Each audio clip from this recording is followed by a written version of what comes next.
people make the mistake of thinking I started the center. I didn't. Dick Boone did.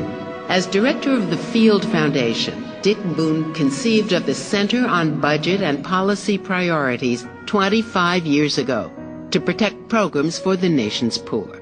And he recruited Bob Greenstein to start it. The center is just part of an extraordinary career dedicated to issues of poverty, civil rights, and social justice. I think Dick is an American original. I think he's one of the most brilliant strategists for social change in the last 40 or 50 years. Dick is the master at working behind the scenes. We went behind the scenes to find out more about Dick Boone and learned that his protégés describe him as a strategic godfather for social justice, Gandhi-like for his serious and thoughtful demeanor, and a James Bond of social change.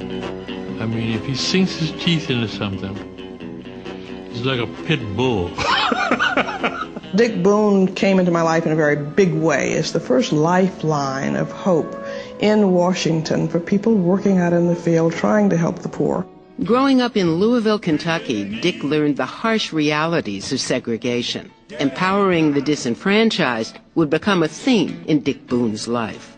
Dick went to the University of Chicago, where he became a scholar under great books philosopher Robert Maynard Hutchins, and learned about crime and the disenfranchised from community activist Saul Alinsky. Dick went on to focus on juvenile delinquency prevention as captain of police in Cook County, Illinois. Were you a lone wolf operating alone or what? No, I got busted with my gang. Dick's background with youths and crime prevention got the attention of Attorney General Robert F. Kennedy, who brought Dick to the Justice Department. It was here that Dick created Appalachian Volunteers, a college service corps that focused on poverty issues. It went on to include Vista Volunteers, which is part of today's National Service Corps. As part of LBJ's Great Society, Dick worked closely with Sergeant Shriver in the War on Poverty, and believed passionately in the concept of maximum feasible participation of the poor. Dick was emphasizing over and over to Sergeant Shriver, who ran the whole poverty program, you've just got to have a role for poor people to do organizing, make major decisions in their own programs. Working with Shriver, Dick was instrumental in helping to create Head Start, Upward Bound, and the Foster Grandparents Program. It was a period of great hope for change. Boone understood the levers of power. He understood the spirit of the times and how you moved issues forward. Dick Boone left the government in 1965 and established the Citizens Crusade Against Poverty. And when there were threats to cut the funding for Mississippi's Head Start program because it gave Black Americans maximum feasible participation, Dick organized a broad-based coalition and fought back. Dick Boone was owed a great debt of gratitude for protecting and speaking and struggling and fighting back against a huge bureaucracy and winning.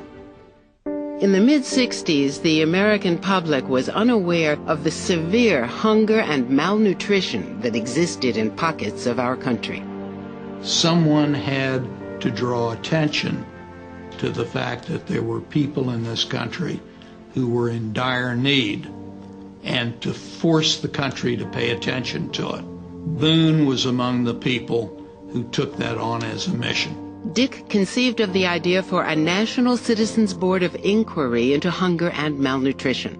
Dick's interest in hunger got him investigated by J. Edgar Hoover's FBI for being un-American. After interest by the press, the investigation was dropped.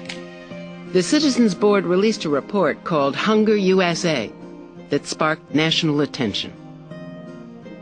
He put the question of hunger and malnutrition on the American agenda.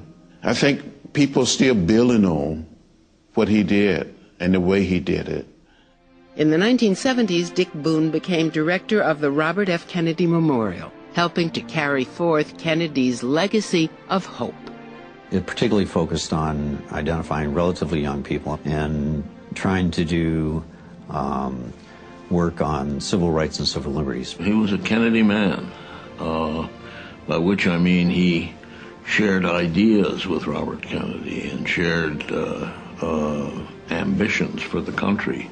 I don't know who was closer to Robert Kennedy. Certainly he was one of 4 or 5 people who had his ear always. In the 1980s, as the visionary director of the Field Foundation, Dick helped launch new initiatives for social change, including the U.S. resettlement of Indochina's refugees, organizing the first group of foundations to advance voter participation among the underrepresented, funding more research into hunger in the U.S., and supporting the development of the Communications Consortium Media Center and the Center on Budget and Policy Priorities. And at Aide, Dick has not stopped. The whole public interest world and foundation world is populated by people who were brought into this work by virtue of their relationship to Dick. He's just a treasure. He's a jewel. He's the crown jewel in our community. Throughout the years, Dick has remained a devoted husband and father of 5 children. He's been there, and he's always been there to help and continues to do so. So I think that I'm proud. I feel fortunate that I've had a great dad. Dick has said that one of the things he's enjoyed most about his career is working with young people and encouraging them to participate in democracy. One of the reasons he enjoys working with young people is because they feel as though everything is possible. And for Dick Boone, everything is possible. I think when historians pick up their pen and write about this period, they would have to say that Dick Boone made a lasting contribution to the betterment of America. There are heroes among us, and that the person we're honoring tonight, Dick Boone, is one of them. Dick has changed lives. He's changed communities. He's changed America.